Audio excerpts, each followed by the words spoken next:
Singing by Arun उजाला साहनी।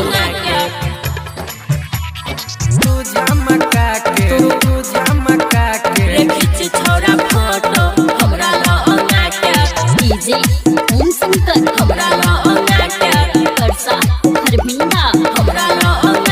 रे खिच छौड़ा फोटो हमरा लंगा के रे खिच छौड़ा फोटो हमरा लंगा के चलल छै नया नया गजब डिजाइन रे छौड़ा सब देखिए क्या मारे छै लाइन रे। हमरा नहीं देखा के छौड़ी तू झमका के, हमरा नहीं देखा के छौड़ी तू झमका के। रे खिच छौड़ा फोटो हमरा लंगा के रे खिच छौड़ा फोटो हमरा लंगा के रे खिच छौड़ा फोटो हमरा लंगा के रे खिच छौड़ा फोटो हमरा लंगा के।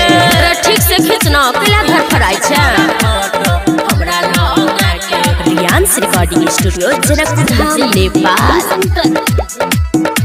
रे खिच छौड़ा फोटो हमरा लंगा के हमर लंगा रंगीन देखबे गजब के सीन बोले या न तू कोइला करई छै हेरे नेट जलीदार पेन के छिए तैयार हिस्सा बुढ़बो हमरे पमरई रे। फायदा देबो छौड़ी अब हम ना मारा के, फायदा देबो छौड़ी अब हम ना मारा के। रे खिच छौड़ा फोटो हमरा लंगा के रे खिच छौड़ा फोटो हमरा लंगा के रे खिच छौड़ा फोटो हमरा लंगा के रे खिच छौड़ा फोटो हमरा लंगा के।